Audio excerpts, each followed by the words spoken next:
I'm Pete McCall, All About Fitness at IDEA World 2019. Here with Michol Dalcourt. You're the creator of the ViPR Pro. What exactly is a ViPR Pro? How do you describe that, Michol? Well, Pete, if I was to take the elevator approach and I was to explain that to people, what I would say is if you had a gym kid and a farm kid and they wrestled, right, and you were a betting person, where would you put your money? And most of the response is typically, on the farm kid. And then I would say, well, what does a gym kid do? And they'd say they lift mass up and down, which is great. What does a farm kid do? They lift mass and angulate it around the body. That's also great. So we got two great things that both have appeal. One that lives in the conventional gym space, and one that's relatively new in the gym space, but certainly not new in terms of our experience as human beings, as biological entities.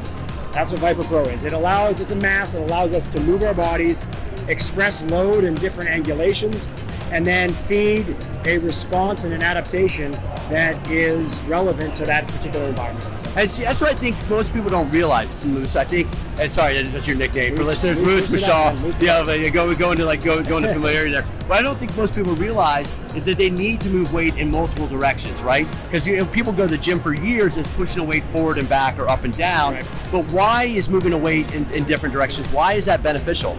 Well, actually, we had a panel discussion. So Len Kravis, myself, and Chris Frankel had a panel discussion yesterday as a session. And one of my thrusts was variability, right? So we looked at nutritional variability, so eating seasonally. We looked at postural variability, right? How to navigate the workspace instead of sitting all day long. How to navigate motor variability. How to navigate gaze variability, right? So myopia, I'm looking at a screen all day long. So a central tenet of biology is variability. Yeah. And part of motor and mechanical and even substrate variability for metabolic demand is that we need to change, right, our stimulation, our perturbations, so that we have a better outcome of response. So if all I do is move in one direction, right, back in physiology days when I was at the, still doing undergrad and graduate work, we called them kind of tongue-in-cheek motor morons, right? Because I move in the same pattern over and over again. So I don't get the value of a different perturbation, which allows me the ability to then create neurogenesis and synaptogenesis, which is my brain and my nervous system growing because of different inputs. Same thing is true with mechanical variability.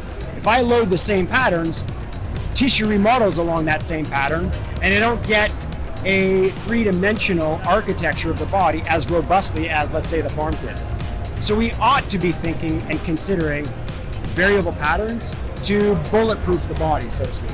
And with the ViPR Pro, one of the things I love about it is so dynamic, it's used so much. You've recently started a relationship with the NBA, right? What is it like? I mean, I don't know how. I mean, I've seen you post something about it. Yeah. How's the ViPR Pro being utilized by top performers? So think about this. So we've been blessed at NBA through people like Todd Wright and others have really taken the mantle and just spearheaded it. So if we're talking about NFL, which I was presenting at the NFL Combine this year, when you look at that, and you think about what an athlete needs to do, and you think about anatomical adaptation, implicit within anatomical adaptation is tissue resiliency. And implicit within that is, can I actually prepare this multi-directional athlete to be strong in multiple directions, right? And so whether it's the foot all the way up to the fingertips, we need to organize 3 omnidirectional approaches to load training. Right? It's not the only thing we do. Does that mean we throw out our linear lifts for strength gains? Absolutely not. They're good, vital. Thank you. Good. They're vital. Yeah. But wouldn't we also agree that as they're vital, there's a continuum of this that includes odd position lifting, right? Which is off the midline in an odd position for anatomical neutral, but not necessarily odd position for life. Because odd position for someone may be this, but for a golfer, this is normal. Yeah. Right, so if I cannot gather motor control, right, and movement proficiency and joint expression in this particular pattern as a golfer, I don't know if he's showing the backswing. There you go. Michol's showing the backswing of a golf swing. Right, so he's talking to right, so that may be odd for someone who doesn't do that, and that's perfectly normal for someone who does do that. Yeah. So at what point do we get off the midline and say, okay, linear lifts, awesome. Odd position lifts, awesome, because in the strength conversation, there are 6 types of strength. Maximal strength, starting strength, odd position strength or positional strength endurance, explosive strength, and relative strength. All these things are generally accepted in the strength community as being efficacious for good reason. Right? ViPR Pro and other tools, it's not exclusive to this one, but ViPR Pro and other tools authenticate different forms of strength training. And see, that's so awesome.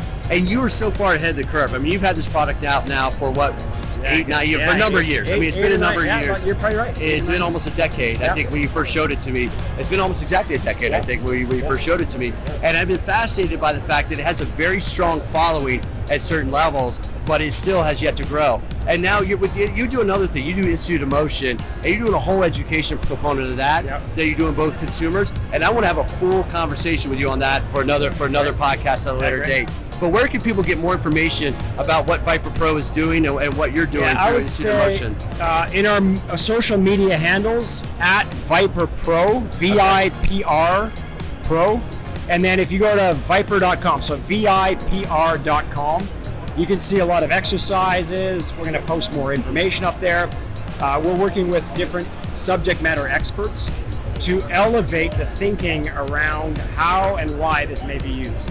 So that's awesome. Those are good sources. And then for Institute of Motion, it's just instituteofmotion.com. Instituteofmotion.com. Dude, always a pleasure to see you, bud. Take care.